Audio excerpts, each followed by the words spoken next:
Assalamualaikum warahmatullahi wabarakatuh.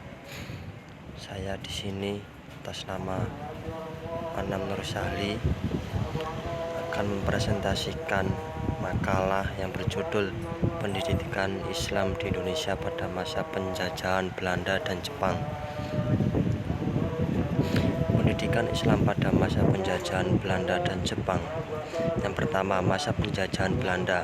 Sebelum Belanda datang ke Indonesia, agama Islam sudah masuk di Indonesia melalui jalur perdagangan. Pedagang Muslim, entah itu dari Arab, Persia, dan India, sampai juga ke kepulauan Indonesia sejak abad ke-7.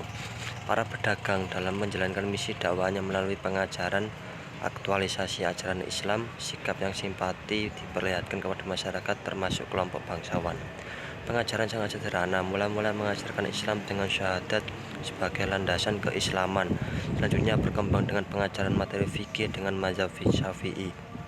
Dalam tradisi pendidikan Islam, pembelajaran ini dikenal dengan sistem khalaqah. Sistem tersebut pada akhirnya berkembang menjadi pesantren.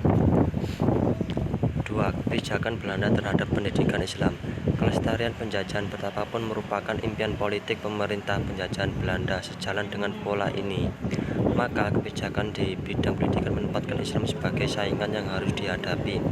Pendidikan Barat diformulasikan sebagai faktor yang akan menghancurkan kekuatan Islam di Indonesia. Pada akhir abad ke-19, Sunogogronye telah begitu optimis bahwa Islam tidak akan sanggup bersaing dengan pendidikan Barat. Agama ini dinilai beku dan penghalang kemajuan, sehingga harus diimbangi dengan meningkatkan taraf kemajuan pribumi. 2. Ciri khas pendidikan Islam zaman penjajahan Belanda. Yang pertama, dikotomis. Dalam hal ini yang dimaksudkan adalah pertentangan antara pendidikan Belanda, His Holland Inland School, Mulo, Mir Yuit Great Leisure School, dan AMS Algemin Middlebury School, dan lain-lain, dengan pendidikan Islam pesantren Daya Surau. Pertentangan ini dapat dilihat dari sudut ilmu yang dikembangkan. Sekolah-sekolah Belanda dikembangkan ilmu-ilmu umum, ilmu-ilmu sekuler. Pemerintah penjajah Belanda tidak mengajarkan pendidikan agama sama sekali di sekolah-sekolah yang mereka asuh. Yang kedua, diskriminatif. Pemerintah Belanda memberikan perlakuan diskriminatif terhadap pendidikan Islam di Indonesia. Di antara pelaksanaan diskriminatif adalah pemerintah Belanda membentuk suatu badan khusus untuk mengawasi kehidupan beragama dan pendidikan Islam. Dualistik diskriminatif, yaitu membedakan bahasa pengantar pendidikan untuk orang-orang Belanda dengan pendidikan untuk orang-orang Bumi Putra dengan berbahasa Melayu.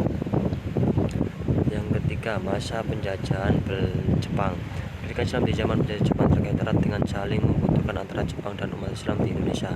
Jepang membutuhkan umat Islam Indonesia terkait dengan Perang Asia Timur Raya, agar pihak Jepang mendapat bantuan dari umat Islam Indonesia, sedangkan dari umat Islam mengharapkan akan diperoleh kemerdekaan Indonesia. Depan ulama, Letnan Jenderal Imam Mora, pejabat militer Jepang di Jawa, menyampaikan pidato yang isinya bahwa pihak Jepang bertujuan untuk melindungi dan menghormati Islam. Faktor pendukung dan penghambat terhadap pendidikan Islam. Yang pertama, pendukung. Sebelum masuknya penjajah, sistem pendidikan pribumi berkembang dengan pesat sesuai dengan perkembangan agama Islam yang berlangsung secara damai, ramah, dan santun. Perkembangan tersebut pada dasarnya merupakan bukti bagi kesadaran masyarakat Indonesia akan sesuainya model pendidikan Islam dengan nurani masyarakat dan bangsa Indonesia saat itu. Kehidupan masyarakat terasa harmonis, selaras, dan tidak saling mendominasi. Hanya saja sejak masuknya bangsa penjajah baik Spanyol, Portugis, dan Belanda dan Jepang dengan sifat kerakusan akan kekayaan dan materi yang luar biasa menjadikan Indonesia tercerai-berai. Penghambat. Tidak dapat dipungkiri bahwa penjajah Belanda dan Jepang dalam melakukan misinya dengan berbagai tujuan politik sangat merugikan rakyat Indonesia dari berbagai aspek kehidupan, termasuk pendidikan Islam. Rakyat Indonesia yang mayoritas Islam tidak memandang penjajah sebagai pembawa kemajuan dan teknologi, tetapi kedatangan mereka dianggap sebagai penghambat perkembangan kemajuan bangsa, terutama dalam perkembangan Islam dan pendidikan Islam. Dampak sistem pendidikan Belanda dan Jepang terhadap pendidikan Islam. Tidak dapat dipungkiri bahwa pendidikan penjajah Belanda itu membawa manfaat juga bagi bangsa Indonesia, khususnya bagi umat Islam. Orang-orang pribumi bisa mengenal sistem pendidikan modern, misalnya sistem kelas, pemakaian papan tulis, meja, dan bangku. Dari segi metode pembelajaran modern dan ilmu pengetahuan umum, menciptakan orang-orang berbumi terpelajar yang cerdas, pintar, berwawasan luas, dan memiliki pola pikir yang rasional. Sisi-sisi positif lembaga pendidikan penjajah itu telah melahirkan gagasan di kalangan ulama dan tokoh Islam Indonesia untuk melakukan pembaruan lembaga pendidikannya. Sekian dari saya presentasi untuk makalah saya ini. Kurang lebihnya mohon maaf jika ada banyak kekurangan dan kesalahan, entah itu dari kata ataupun hal apapun yang berkaitan dengan saya akhiri. Wassalamualaikum warahmatullahi wabarakatuh.